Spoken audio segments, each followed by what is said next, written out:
بادشاہ نے کہا، میں نے اپنی بیٹی کا جب سے بیاہ کیا ہے اس کی صورت نہیں دیکھی۔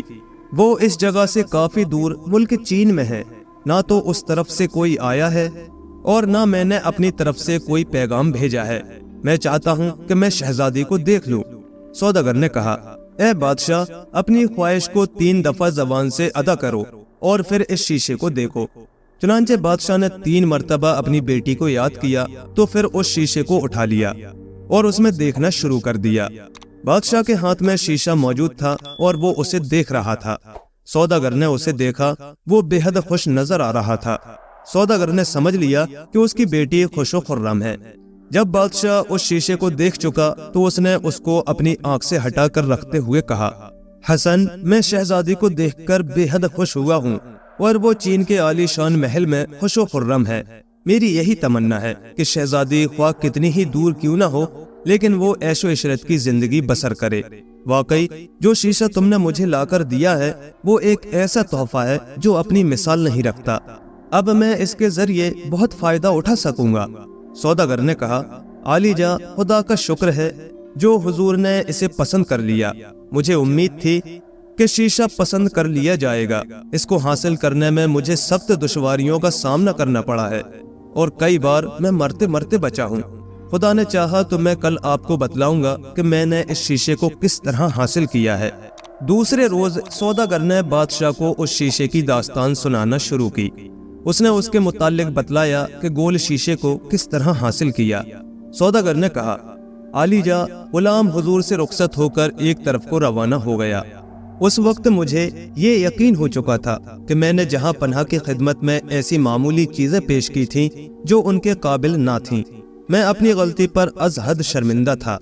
رنج و غم میں ڈوبا ہوا ایک طرف کو چلا جا رہا تھا۔ میں بار بار سوچ رہا تھا کہ آخر میں بادشاہ کے لیے ایسی کون سی چیز حاصل کروں جو ان کی شان کے مطابق ہو۔ میں نے قطعی فیصلہ کر لیا تھا کہ جب تک اپنے مقصد میں کامیاب نہ ہو جاؤں گا کبھی بھی واپس نہ لوٹوں گا۔ سوداگروں کا ایک چھوٹا سا قافلہ میرے ہمراہ تھا اور ہم سب ایک رات، جبکہ چاندنی ہر طرف چھٹکی ہوئی تھی، چلے جا رہے تھے۔ اونٹوں کی قطار میں پہلے اونٹ پر ایک شخص عبداللہ بیٹھا تھا جو اپنی میٹھی آواز میں ایک عشق نامہ گا رہا تھا۔ اونٹوں کی قطار مشرق سے مغرب کی طرف جا رہی تھی۔ تمام اونٹ جلدی جلدی قدم اٹھا رہے تھے۔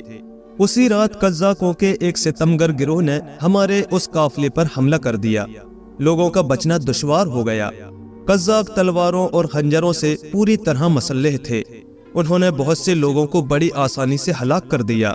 صرف ہم 4 آدمی باقی تھے جن کو انہوں نے قید کر لیا۔ قزاقوں کی قید میں پہنچنے کے بعد ہم چاروں ان کی خواہش کے مطابق بڑی آسانی کے ساتھ غلام بن گئے۔ قزاقوں کی قید میں ہم میں سے 2 آدمی مر گئے۔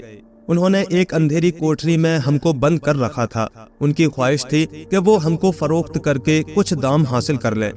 قید ہونے کے چند روز بعد ظالم قزاقوں نے ایک شخص کے ہاتھ ہم دونوں کو فروخت کر دیا۔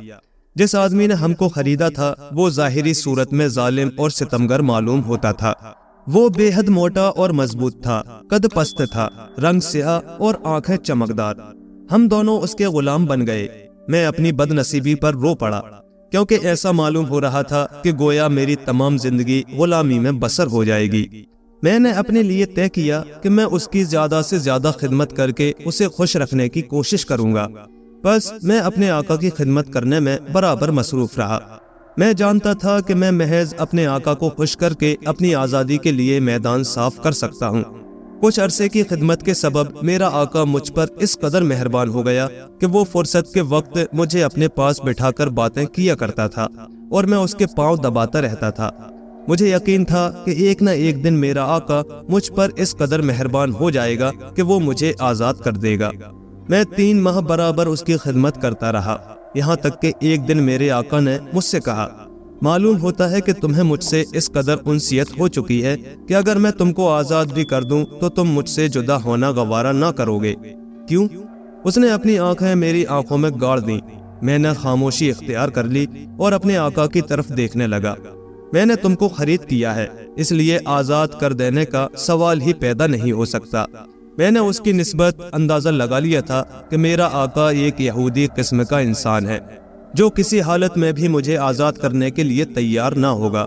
ایک روز میں نے اپنے ساتھی سے اس معاملے کی نسبت مشورہ کیا اور کہا کہ اگر ہم نے اس جگہ سے فرار ہونے کی کوشش نہ کی تو تمام عمر غلامی میں گزر جائے گی، اور ہمارا مالک یہودی ذہنیت کا مالک ہے۔ ہم خواہ اسے کتنا ہی فائدہ کیوں نہ پہنچا دیں، وہ کسی طرح بھی ہم کو آزاد کرنے پر تیار نہ ہوگا۔ چنانچہ ہم دونوں نے فرار ہونے کا منصوبہ بنا لیا۔ ہم دونوں کے علاوہ اس شخص کے پاس 10 اور بھی غلام تھے، 4 کنیزیں تھیں۔ وہ ہم سب سے اس قدر کام لیتا تھا کہ تھک کر چور چور ہو جاتے تھے۔ وہ کھانے کو کم دیتا تھا اور کام زیادہ لیتا تھا۔ ہم سب میں اپنے مالک کے خلاف غم و غصہ پیدا ہو چکا تھا۔ ایک روز میرے ساتھی کو اس نے خوب پیٹا، اس پر کوڑوں کی اس قدر ضربیں لگائی کہ اس کے جسم کی کھال ادھڑ گئی۔ ہم سب ڈر گئے اور اس کا اور بھی کوشش سے کام کرنے لگے۔ ایک ہفتے میں وہ شخص تندرست ہو گیا۔ اس نے مجھ پر اپنا یہ ارادہ ظاہر کیا کہ وہ اس ظالم شخص کو ہلاک کرنا چاہتا ہے۔ میں نے اس کو اس ذلیل حرکت سے منع کیا اور اس سے کہا کہ ایسی حرکت مناسب نہیں، کیونکہ قتل کا اقدام سخت جرم ہے۔ اگر تم ایسا کرو گے تو تم کو دنیا میں سزا ملے گی اور خدا کے حضور میں بھی قاتل کی صورت میں پیش ہوگا۔ محض اسے سمجھانا تھا، عمل کرنا یا نہ کرنا اس کی مرضی پر تھا۔ وہ خاموش ہو گیا۔ اس کے چہرے سے ایسا معلوم ہو رہا تھا کہ گویا اس پر میرا سمجھانا کارگر نہیں ہوا۔ چوتھے روز اس کی ہلاکت کی خبر پھیل گئی۔ وہ شخص غائب ہو چکا تھا۔ مجھے اپنے آقا کے صفاقانہ قتل پر بے حد افسوس ہوا۔ میرے علاوہ دوسرے غلام اس لیے خوش تھے کہ اس کی موت کے بعد ان کی آزادی یقینی ہو چکی تھی۔ میرا ساتھی اگرچہ اپنے آقا کو قتل کرنے کے بعد وہاں سے فرار ہو چکا تھا، لیکن میں جانتا تھا کہ قدرت اسے ضرور سزا دے گی۔ اس کی موت کے بعد مجھے بھی آزاد ہونے کا موقع مل گیا۔ اتفاق کی بات ہے کہ چند روز بعد میں ایک ایسے قافلے میں پہنچ گیا جو بصرہ کی طرف جانے والا تھا۔ اس کے چند سوداگروں سے بھی واقف تھا۔ انہی لوگوں کے ہمراہ میں بھی اسی قافلے میں شریک ہو کر راستہ طے کرتا رہا۔ بصرہ پہنچنے میں مجھے زیادہ دن نہیں لگے۔ سوداگروں کو اپنے اس سفر میں کافی فائدہ ہوا۔ میرے پاس قابل فروخت کسی قسم کی بھی جنس موجود نہ تھی، ورنہ میں بھی فائدہ اٹھا سکتا تھا۔ بصرہ کی آب و ہوا میرے لیے مناسب تھی، چنانچہ میں نے فیصلہ کر لیا کہ میں اسی شہر میں مزدوری شروع کروں گا۔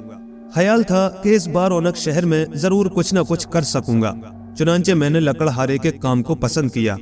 روزانہ صبح جنگل کی طرف چلا جاتا تھا اور شام کو لکڑیاں لے کر واپس آ جاتا تھا، ان کو فروخت کر دیتا تھا۔ میں نے اپنے ٹھہرنے کے لیے اس سرائے کو تجویز کر لیا تھا جس میں شہر کے غریب مزدور اور غریب مسافر رہتے تھے۔ میں تمام دن محنت کرتا تھا اور رات کے وقت آرام کرنے کے لیے سرائے میں پہنچ جاتا تھا۔ ایک رات مجھے اپنے اس وعدے کا خیال آ گیا جو میں نے آپ سے کیا تھا۔ مجھے بے حد صدمہ ہوا، کیونکہ اس قسم کی مزدوری کی وجہ سے مجھے یقین ہو چکا تھا کہ میں کبھی بھی اپنے کیے گئے وعدے کو پورا نہ کر سکوں گا۔ علی جا، میں تمام رات جاگتا رہا، کیونکہ میں ہمیشہ یہی سوچتا رہا ہوں کہ میں اپنے وعدے کو پورا نہ کر سکوں گا۔ اسی پریشانی میں صبح ہو گئی اور میں کلہاڑی اٹھا کر پھر سے جنگل کی طرف نکل گیا تاکہ لکڑیاں جمع کر کے شہر میں بیچنے کے لیے لے جاؤں۔ میں کافی اندر نکل گیا تھا کہ میری نظر ایک پر اسرار اور عظیم الشان درخت پر پڑی۔ میں نے سوچا کہ اگر اس کی شاخیں کاٹ لوں تو شہر میں اس کی اچھی قیمت مل جائے گی اور شاید میری قسمت بدل جائے۔ جیسے ہی میں نے اپنی کلہاڑی اٹھائی اور اس درخت پر پہلا وار کرنے کا ارادہ کیا، اچانک فضا میں ایک بھاری اور حیرت انگیز آواز گونجی، رک جاؤ اے شخص، مجھے مت کاٹ۔ اگر تو مجھے نہ کاٹے تو میں تیری ہر جائز خواہش پوری کر سکتا ہوں۔ بتا تو کون ہے اور تیری کیا تمنا ہے؟ میں نے خوف اور حیرت سے چاروں طرف دیکھا کہ یہ آواز کہاں سے آئی، لیکن مجھے کوئی دکھائی نہ دیا۔ میں نے سوچا شاید یہ میرا وہم ہے اور تھکن کی وجہ سے ایسا محسوس ہو رہا ہے۔ چنانچہ میں نے دوبارہ درخت پر کلہاڑی چلانے کی کوشش کی تو پھر وہی پر اسرار آواز گونجی۔ میں نے گھبرا کر چلا کر کہا، کون ہے؟ سامنے آؤ۔ آواز آئی، اے شخص فکر نہ کر، یہ آواز اسی درخت کی ہے جسے تو کاٹنے چلا ہے۔ میں تجھے ہر وہ چیز دے سکتا ہوں جس کی تجھے تلاش ہے، بتا تو کون ہے؟ میں نے نہایت عاجزی سے جواب دیا کہ میں ایک مسافر ہوں جو حالات کی ستم ظریفی کی وجہ سے در بدر بھٹک رہا ہوں۔ میں نے اسے اپنی پوری داستان غم سنا دی۔ میری باتیں سن کر درخت نے ہمدردی جتائی۔ میں نے پھر کہا کہ میری بدقسمتی دیکھیے کہ میری حالت کس قدر بگڑ گئی اور میں آج اس قدر مفلس و غریب ہوں کہ صرف لکڑیاں فروخت کر کے اپنا پیٹ بھرتا ہوں۔ اندر سے آواز آئی، تو گویا تم کو کسی کے لیے تحفے کی ضرورت ہے؟ میں نے کہا بے شک میں اپنے وطن بھی اسی وقت پہنچ سکتا ہوں جبکہ تحفہ حاصل کر لوں گا۔ میرا بادشاہ سے یہی وعدہ ہے۔ سوداگری کی حالت میں اپنے وطن سے نکلا تھا، لیکن قدرت نے اس مدت میں ایک غریب لکڑہارا بنا دیا۔ میری حالت ایسی نہیں تھی جو میں بادشاہ کے لیے کوئی تحفہ تلاش بھی کر سکتا۔ میری حالت غربت کی وجہ سے بد سے بدتر ہو چکی تھی۔ اس درخت میں سے آواز پیدا ہوئی، فکر نہ کر، تیری تمنا پوری ہو جائے گی اور تو اپنے دوست بادشاہ کے لیے ایک ایسا تحفہ لے کر جائے گا کہ وہ بھی اسے دیکھ کر اور اس کے فوائد سن کر خوشی میں باغ باغ ہو جائے گا۔ لیکن اے شخص، اس کا یہ مطلب نہیں ہے کہ تو اس تحفے کو آسانی سے حاصل کر لے گا، اور نہ یہ مطلب ہے کہ وہ چیز تجھے اس درخت سے مل جائے گی۔ البتہ تیری کوشش اور ہمت پر منحصر ہے۔ یہ جان جوکھوں کا کام ہے۔ راستے میں ہر قسم کی دشواریاں حائل ہیں، تم کو پریشان ہونا پڑے گا۔ میں نے کہا جبکہ وہ تحفہ محض میری ہمت کے ذریعے مل سکے گا تو بتلا کہ اس درخت سے مجھے کیا فیض مل سکتا ہے اور میں کس فائدے کی توقع میں اس کو کاٹنے سے رک جاؤں۔ آواز آئی، اے شخص، سمجھنے کی کوشش کر، تجھے اس درخت سے اس قدر فائدہ پہنچ جائے گا کہ تو خود بھی حیران رہ جائے گا۔ اس جگہ سے اس کے حصول کے لیے رہنمائی ہوگی۔ تجھے ایسی چیز ضرور دی جائے گی جس کے ذریعے تو اس کو حاصل کرنے کے اسباب کا پتہ لگا سکے گا۔ کیا یہ کم فائدہ ہے؟ سوداگر نے بادشاہ سے کہا، عالیجا، میں نے جو اس درخت کے تنے میں سے اس قسم کی باتیں سنی تو میں بے حد خوش ہوا۔ میں نے کہا جو کچھ میرے لیے ہو سکتا ہے وہ کہا جائے۔ اسی وقت درخت کے تنے سے آواز پیدا ہوئی، اے شخص، ابھی ایک گھوڑا ایک جوڑا اس جگہ آ رہا ہے، اسے اپنے لیے استعمال کر۔ اس کے ہمراہ ایک انگوٹھی بھی ہوگی جس سے کسی جادوگر کا جادو تجھ پر اثر نہیں کر سکے گا۔ یاد رہے کہ جب تک تو اس تحفے کو حاصل نہ کر سکے اس انگوٹھی کی حفاظت ضروری ہے، بعد میں یہ بالکل بیکار ہو جائے گی۔ میں نے جواب میں پوچھا جو تحفہ میں حاصل کروں گا وہ آخر ہے کیا؟ آواز آئی، جو گھوڑا لے کر تیرے پاس آ رہی ہے وہی لڑکی تجھے اس تحفے کی بات بھی بتلا دے گی، لیکن تو اس بات کا عہد کر کہ اسی وقت اس گھوڑے پر سوار ہو کر اس جنگل سے روانہ ہو جائے گا، مڑ کر پشت کی طرف بھی نہ دیکھے گا۔ میں نے جواب میں کہا میں وعدہ کرتا ہوں کہ جس قسم کی اس جگہ سے مجھے ہدایت مل رہی ہے میں ایسا ہی کروں گا۔ ابھی کچھ زیادہ دیر نہ ہوئی تھی کہ میں نے سامنے سے ایک سوار کو اپنی طرف آتے ہوئے دیکھا۔ میں سمجھ گیا کہ یہ وہی لڑکی ہے جو ایک گھوڑا اور ایک جوڑا لے کر میری طرف آ رہی ہے۔ میرا خیال درست نکلا۔ سفید گھوڑے پر ایک نوجوان اور خوبصورت لڑکی بیٹھی تھی۔ اس کے جسم کا رنگ سبز مائل تھا۔ وہ دیکھنے میں نہایت ہی خوبصورت اور دلکش تھی۔ میرے پاس پہنچ کر گھوڑا رک گیا۔ لڑکی کود کر اس پر سے اتری۔ اس نے گھوڑے کو بڑھاتے ہوئے کہا، لیجئے، یہ آپ کے لیے ہے۔ اس کے پاس سفید رنگ کے کپڑوں کا ایک جوڑا بھی تھا، وہ اس نے مجھے دے دیا۔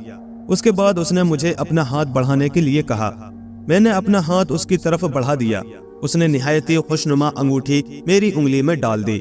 میں نے کہا، کیا میں یہ معلوم کر سکتا ہوں کہ مجھے کس قسم کا تحفہ ملے گا اور اس کو میں کس جگہ سے حاصل کروں گا؟ لڑکی نے کہا، دیکھیے، اگر آپ چاہیں گے تو جادو کا گول شیشہ حاصل ہو جائے گا جس میں یہ صفت ہے کہ اس کے ذریعے جس جگہ کا بھی حال معلوم کرنا چاہو گے آپ گھر بیٹھے معلوم کر لو گے۔ اس قسم کا گول شیشہ پردائے دنیا پر موجود نہیں۔ وہ دیکھنے میں بالکل معمولی سا شیشہ ہے جسے حاصل کرنے کے لیے بڑے بڑے بادشاہ کوشش کر چکے ہیں، لیکن وہ سب ناکام رہے۔ تم اس گھوڑے پر سوار ہو کر شمال کی جانب بڑھ جانا، انگوٹھی کی حفاظت کرنا۔ جو گھوڑا تم کو دیا گیا ہے یہی تمہاری رہنمائی اور حفاظت کرے گا۔ روانہ ہونے سے قبل اس جوڑے کو زیب تن کر لینا ضروری ہے۔ انگوٹھی کی وجہ سے جادو تم پر اثر نہیں کرے گا۔ ہمت سے کام لے، جادو کا گول شیشہ حاصل ہو جائے گا۔ اے بادشاہ، ابھی میں لڑکی کی طرف دیکھ ہی رہا تھا کہ وہ میرے سامنے کھڑے کھڑے غائب ہو گئی۔ اس کے غائب ہو جانے کے بعد میں نے اس کے دیے ہوئے جوڑے کو پہن لیا اور گھوڑے پر سوار ہو گیا۔ میں نے اس کا رخ شمال کی طرف کر دیا اور وہ مجھے لے کر تیزی سے ایک طرف کو روانہ ہو گیا۔ میں اپنے دل میں بے حد خوش تھا۔ جس وقت میں اس جگہ سے روانہ ہوا میں نے یہ سنا کہ کوئی مجھے پکار رہا ہے، چلا رہا ہے، میرا نام لے لے کر مجھے بلا رہا ہے، لیکن میں نے پلٹ کر نہیں دیکھا تھا۔ گھوڑے کو اسی طرف بھگاتا رہا۔ خیال تھا کہ جب میں اس درخت سے دور ہو جاؤں گا تو ان آوازوں کا سلسلہ بھی ختم ہو جائے گا۔ ہوا بھی یہی، تمام آوازیں معدوم ہو گئیں۔ گھوڑے کی رفتار اس قدر تیز تھی کہ اس کی پشت پر سنبھل کر بیٹھے رہنا میرے لیے دشوار معلوم ہو رہا تھا۔ خیال تھا کہ میں اپنے گھوڑے کی تیز رفتاری کی وجہ سے اس کی کمر سے گر جاؤں گا، لیکن ایسا نہ ہوا۔ گھوڑا مجھے ایک باغ میں لے کر داخل ہو گیا۔ وہ ایک سرخ چبوترے کے پاس پہنچ کر ٹھہر گیا اور میں بھی اس پر سے اتر گیا۔ گھوڑے نے اپنی تھوتنی ہلا کر ایک طرف کو اشارہ کیا، چنانچہ میں اس طرف کو بڑھا۔ میں نے چمن کے ایک گوشے میں ایک بوڑھے مالی کو دیکھا جو کیاریاں درست کرنے میں مصروف تھا۔ میں اس کی پشت کی طرف جا کر کھڑا ہو گیا۔ اس نے میری طرف دیکھے بغیر کہا، کیوں اے شخص، تجھے اپنی جان عزیز نہیں ہے؟ آخر تو کیوں اس طرف آیا ہے؟ میں نے کہا کہ میں جادو کے گول شیشے کی تلاش میں آیا ہوں، اور جب تک وہ مجھے مل نہ جائے گا میں اس جگہ سے واپس نہ لوٹوں گا۔ وہ غصے میں میری طرف پلٹا۔ اس نے سختی سے کہا، تو معلوم ہوا کہ تم خود کو بہت بہادر اور شجاع تصور کرتے ہو۔ مالی کا رخ میری طرف تھا۔ وہ اس طرح گھور رہا تھا کہ گویا کچی مٹی کا بنا ہوا ایک بے حقیقت پتلا ہو۔ اس نے کہا، اے شخص، اس وقت تو جس باغ میں کھڑا ہے یہ ایک بھیانک قسم کے دیو سے تعلق رکھتا ہے۔ اگر وہ اس جگہ آ گیا تو اپنی جان نہ بچا سکے گا۔ بہتر ہے کہ واپس لوٹ جا، شام ہوتے ہی دیو اس جگہ آ جائے گا۔ اس نے کہا، بادشاہ سلامت، اگرچہ دیو کا نام سن کر میرا جسم کانپنے اور لرزنے لگا، میں ڈر گیا، لیکن ہمت کو ہاتھ سے جانے نہ دیا۔ میں نے فیصلہ کر لیا کہ اگر اس دیو کے ہاتھوں میری موت لکھی ہے تو ضرور میں اس جگہ ہلاک ہو جاؤں گا۔ بوڑھا مالی برابر بغور میری طرف دیکھ رہا تھا۔ اس نے مجھ سے کہا، معلوم ہوتا ہے کہ تم نے اس دیو کا لقمہ بننے کا فیصلہ کر لیا ہے۔ تیری جگہ اگر کوئی دوسرا شخص ہوتا تو وہ ضرور بھاگ جاتا۔ میں نے کہا، میں بھاگنے کے لیے تیار نہیں ہوں۔ بوڑھے مالی نے یوں ہی میری زبانی اتنا سنا تو اس نے مجھے اپنی چھاتی سے لگا لیا اور کہا، اے شخص، تو واقعی بہادر ہے، تیری جس قدر بھی تعریف کی جائے کم ہے۔ تو میرے ہمراہ چل، میں اس ظالم دیو کو ہلاک کرنے کی ترکیب بتلاتا ہوں۔ چنانچہ وہ مجھے اپنے ہمراہ اس باغ کے ایک گوشے میں لے گیا۔ وہاں ایک چھوٹی سی جھونپڑی موجود تھی، شاید وہی مالی اس جھونپڑی میں رہتا تھا۔ ہم دونوں اس میں داخل ہو کر بیٹھ گئے۔ اس نے کہا، اے شخص، میں نے جو دیو کے لیے کہا ہے وہ بالکل درست ہے۔ اس باغ کا مالک ایک خطرناک دیو ہے، وہ آدم خور بھی ہے۔ یہ حقیقت ہے کہ وہ تم کو دیکھتے ہی کھا جانے کا ارادہ کرے گا، لیکن میں بھی کسی ایسے شخص کی تلاش میں تھا جو اس کو ہلاک کر سکے۔ میں مدت سے اس کی قید میں ہوں اور اس کے باغ کو برابر سنوارتا رہتا ہوں۔ اس کے خوف سے یہاں سے جا بھی نہیں سکتا۔ اس دیو کی ہلاکت کے سلسلے میں جس قسم کے آدمی کی ضرورت تھی وہ آ چکا ہے۔ میں نے تمہارے اندر جو خوبیاں دیکھی ہیں وہ مجھے خواب میں معلوم ہوا تھا کہ ایک روز سفید گھوڑے پر سوار ہو کر سفید جوڑا پہنے ایک شخص اس باغ میں داخل ہوگا جو دیو کا نام سن کر بھی خوف زدہ نہ ہوگا۔ میں یقین کے ساتھ کہہ سکتا ہوں کہ وہ صرف تم ہو۔ میں نے جو اس کی زبانی یہ سنا تو خوش ہوا، اگرچہ ظاہر میں دیو کو ہلاک کر دینا میرے بس کا روگ نہ تھا، لیکن پھر بھی یہ سوچ رہا تھا کہ ممکن ہے کہ مالی مجھے کوئی ایسی ترکیب بتلا دے کہ جس کے ذریعے میں اس کو ہلاک کر دوں۔ اس نے کہا، دیکھو، شام ہوتے ہی دیو باغ میں آ جائے گا۔ وہ اتنا ظالم ہے کہ انسان کی بو سونگ کر اس کا پتہ لگا لیتا ہے، اور جو شخص بھی اس کے ہتھے چڑھ جاتا ہے تو وہ اس کو زندہ نہیں چھوڑتا۔ میں نے اس جگہ ایک سرنگ بنا رکھی ہے، جب وہ دیو آ جائے تو اس میں گھس کر دور تک چلے جانا تاکہ وہ دیو تمہاری بو نہ سونگ سکے۔ میں نے کہا، کیا تم کو کوئی ایسی ترکیب معلوم نہیں کہ جو اس دیو کو مارا جا سکے؟ اس نے کہا، جب یہ دیو سو جائے گا تو میں خود تم کو اس سرنگ سے بلا لوں گا اور اس کو ہلاک کرنے کی جو بھی تدبیر ہے بتلا دوں گا۔ میں شام تک اس کی جھونپڑی میں پڑا رہا۔ اس کے بعد آسمان سے سائیں سائیں کی آواز پیدا ہوئی کہ گویا کوئی بہت بڑا پرندہ اڑتا ہوا آ رہا ہے۔ باغ کے مالی نے مجھ سے کہا، لو، اب جلدی سے اس سرنگ میں داخل ہو جاؤ۔ دیو قریب آ چکا تھا، اب وہ اس باغ میں اترنے ہی والا تھا۔ میں نے اس سے پہلے کبھی دیو کو نہیں دیکھا تھا، لیکن اس وقت محض اپنی جان کے خوف سے اس کو نہ دیکھ سکا۔ اس کے کہنے کے مطابق میں اس سرنگ میں داخل ہو گیا۔ وہ اس قدر تنگ تھی کہ مجھے گھٹنوں کے بل چل کر آگے بڑھنا پڑا۔ اس وقت مجھ پر گھبراہٹ طاری ہو گئی تھی اور میں ڈر رہا تھا کہ کہیں وہ میری بو نہ سونگھ لے۔ میں جلد سے جلد اس جگہ سے دور ہو جانا چاہتا تھا۔ میں نہیں کہہ سکتا کہ اس دیو نے باغ میں اترنے کے بعد کیا کیا۔ کافی دیر تک میں اس سرنگ میں چھپا بیٹھا رہا۔ وہ اس قدر تنگ مقام تھا کہ مجھے سانس لینے میں بھی تکلیف محسوس ہو رہی تھی، لیکن میں جانتا تھا کہ اس سے باہر نکلنا موت کو دعوت دینا ہے۔ میں نہیں کہہ سکتا کہ اس وقت کس قدر رات گزر چکی تھی جبکہ مالی نے مجھے آواز دی۔ وہ مجھے باہر بلا رہا تھا، چنانچہ میں اسی طرح گھٹنوں سے چل کر باہر آ گیا۔ بوڑھا مالی ایک چھوٹا سا چراغ لے کر کھڑا تھا۔ اس نے کہا، اے نوجوان، دیو بے خبر سو رہا ہے، اگر تو ہمت کرے تو میں اس کو ہلاک کرنے کی ترکیب بتلا سکتا ہوں۔ یاد رکھ، اگر تو جادو کا گول شیشہ لینا چاہتا ہے تو پھر اس دیو کو ہلاک کر دینا بے حد ضروری ہے۔ یہ اس شیشے کا محافظ ہے، جب تک کوئی اس کو ہلاک کر کے اپنے آگے بڑھنے کا راستہ صاف نہ کر لے، اس کا آگے جانا غیر ممکن ہے۔ جو شخص بھی کسی طرح اس دیو سے بچ کر آگے بڑھ جاتا ہے، اسے خود یہ کھا جاتا ہے۔ اگر دیو مارا نہ جا سکا تو یاد رکھو تمہارا بھی یہی حال ہوگا۔ دوسری ترکیب یہ ہے کہ رات بھر اسی سرنگ میں چھپے بیٹھے رہو۔ کل جب یہ دیو اس جگہ سے اڑ کر چلا جائے، اس وقت واپس لوٹ جانا۔ اس باغ سے آگے جانے کا راستہ اس وقت تک بند ہے جب تک کہ یہ زندہ ہے۔ میں نے کہا، اگر کل میں اس دیو کے اس باغ سے چلے جانے کے بعد اس طرف بڑھوں تو کیا ہوگا؟ مالی نے کہا، یہ بالکل ناممکن ہے۔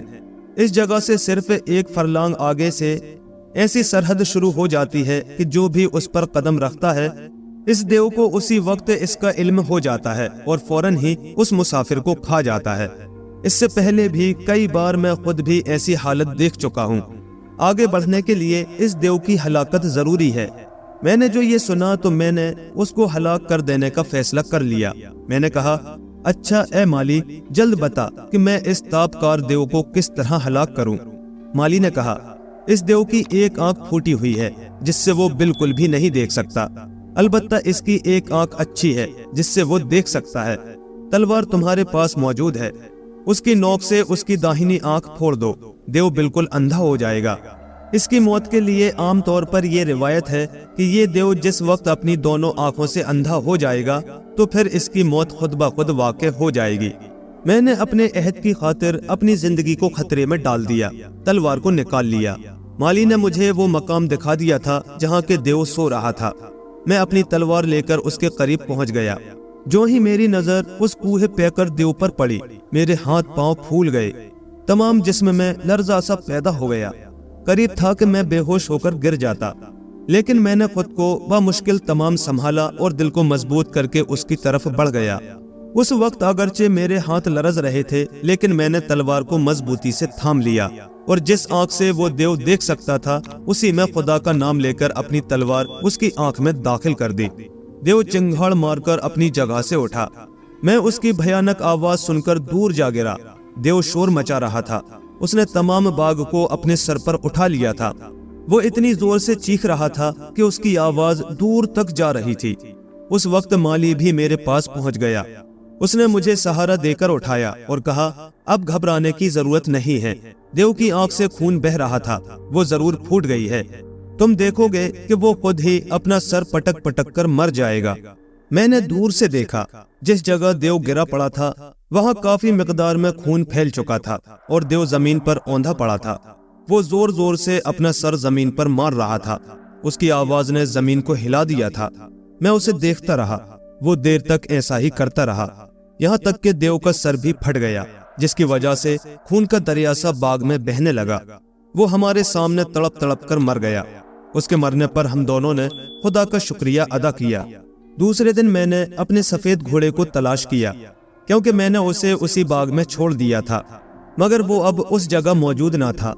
میں نے مالی سے کہا، اے مالی، میں سفید گھوڑے پر سوار ہو کر اس جگہ آیا تھا۔ مالی نے کہا کہ جس وقت تم اس جگہ آئے تھے میں نے تمہارا سفید گھوڑا ضرور دیکھا تھا، لیکن اس کے بعد وہ مجھے نظر نہیں آیا، خدا معلوم وہ کہاں چلا گیا۔ ممکن ہے کہ تمہارے چلے جانے کے بعد وہ بھاگ گیا ہو۔ میں نے کہا، نہیں، ایسا نہیں ہو سکتا، وہ گھوڑا بھاگنے والا نہیں ہے، ایسی بات ہوتی تو میں اس کو باندھ دیتا۔ میں ادھر ادھر دیکھ رہا تھا، اچانک میں نے درخت پر سے ایک آواز سنی۔ کسی نے کہا، اے سوداگر، میں اس جگہ موجود ہوں۔ میں نے خود کو محض اس دیو کے خوف سے چھپا لیا تھا۔ میں نے اپنا سر اٹھا کر دیکھا تو آم کے ایک بڑے درخت پر خوبصورت رنگ کا طوطا بیٹھا تھا، شاید وہی باتیں کر رہا تھا۔ ابھی میں اس طوطے کو دیکھ ہی رہا تھا کہ وہ آم کے درخت کی شاخ پر سے اڑا اور زمین پر آ گیا۔ ابھی میں اسے دیکھ ہی رہا تھا کہ وہ طوطے سے خود بخود گھوڑا بن گیا۔ میں اسے دیکھ کر بے حد خوش ہوا۔ مالی نے کہا، لو میاں سوداگر، تمہارا گھوڑا بھی مل گیا۔ بد وقت دیو تو مر چکا ہے، اب ہم بھی آزاد ہو گئے ہیں۔ یہ گھوڑا تمہیں منزل مقصود پر پہنچا دے گا۔ اس دیو کو ہلاک کر دینا تمہارا بہت بڑا کارنامہ ہے۔ اس کی موت تمہارے لیے آگے جانے کا راستہ کھول دے گی۔ اتنا کہنے کے بعد بوڑھا مالی مجھ سے رخصت ہو کر باغ کے دروازے کی طرف روانہ ہو گیا۔ میں بھی گھوڑے کو لے کر باغ سے باہر آ گیا۔ مالی کچھ دور جا چکا تھا۔ دیو کے مرنے سے باغ کی رونق ماند پڑ گئی تھی۔ مالی کے چلے جانے کے بعد میں نے سمجھ لیا تھا کہ یہ باغ اب بالکل اجاڑ اور برباد ہو جائے گا، کیونکہ اس کی دیکھ بھال کرنے والا صرف مالی ہی تھا۔ میں گھوڑے پر سوار ہو گیا۔ مجھے ابھی یہ معلوم نہیں تھا کہ وہ مجھے کس طرف لے جائے گا۔ خدا کے توکل پر میں اس پر سوار ہو گیا۔ وہ مجھے لے کر ایک طرف بھاگ اٹھا۔ مجھے معلوم تھا کہ گھوڑا اس راستے سے واقف ہے، وہ ضرور مجھے منزل مقصود تک پہنچا دے گا۔ میں نے دیکھا کہ وہ مجھے لے کر ایک چھوٹی سی بستی میں داخل ہو گیا اور ایک درخت کے پاس کھڑے ہو کر اس نے اپنی کمر ہلائی۔ میں سمجھ گیا کہ گھوڑا مجھے اس جگہ اترنے کا اشارہ کر رہا ہے۔ بس میں اس کا اشارہ پاتے ہی اتر گیا۔ میں نے دائیں طرف ایک سیاہ رنگ کی بکری دیکھی جس کا قد گدھے کے قد کے برابر تھا۔ بکری مجھے دیکھتے ہی اس طرح اچھلنے لگی کہ گویا وہ مجھے دیکھ کر بے حد خوش ہے۔ میں اس کے پاس پہنچ گیا۔ گھوڑا جس جگہ کھڑا تھا وہ اسی جگہ کھڑا رہا۔ جو ہی میں اس کالی بکری کے نزدیک پہنچا، اس نے دوڑ کر مجھے ایک ٹکر رسید کی۔ مجھے بکری کی اس حرکت پر بہت غصہ آیا۔ چاہا کہ اسے سزا دوں، لیکن جس وقت میں نے اپنے جسم کو دیکھا تو میں حیران رہ گیا، کیونکہ میں خود بھورے رنگ کی ایک بلی بن کر رہ گیا تھا۔ اے بادشاہ، آپ خود سمجھ سکتے ہیں کہ ایک چھوٹی بلی بھلا بڑی بکری کا کیا بگاڑ سکتی ہے۔ میں بے حد حیران تھا اور یہ سوچ رہا تھا کہ آخر میں اس شریر بکری کی محض ایک ٹکر سے بلی کس طرح بن گیا۔ حالانکہ مجھے بھی علم تھا کہ میری انگلی میں انگوٹھی موجود ہے، جس کی وجہ سے مجھ پر کسی قسم کا جادو بھی اثر نہیں کر سکتا، مگر بلی بن جانے پر میں یہی سوچ رہا تھا کہ میں محض جادو کے اثر سے بلی بن چکا ہوں۔ انگوٹھی بھی میرے پنجوں میں دکھائی نہ دی۔ میں سوچ میں پڑ گیا کہ کیا میں نے اس کو لا علمی میں گم کر دیا ہے۔ ابھی میں اس شش و پنج میں مبتلا تھا کہ وہی کالی بکری شرارت سے 3 مرتبہ اچھلی۔ اس نے میری طرف رخ کرتے ہوئے کہا، اے سوداگر، ڈر مت، تیرا کچھ بھی نہیں بگڑا۔ تجھے بلی محض اس لیے بننا پڑا ہے کہ کوئی چوہے کو شکار کرنے کی ضرورت ہے۔ چوہے کا شکار بلی ہی کر سکتی ہے۔ انسان ہوتے ہوئے تم اس کا کچھ بھی نہیں بگاڑ سکتے تھے۔ اب تم مشرق کی طرف جاؤ اور اس چوہے کو تلاش کرو، وہ ضرور تم کو مل جائے گا۔ میں کالی بکری کی بات ماننے کے لیے مجبور ہو گیا تھا۔ سوچا ممکن ہے کہ اس بدبخت اور شریر بکری نے میرے ہی فائدے کے لیے اس قسم کی حرکت کی ہو۔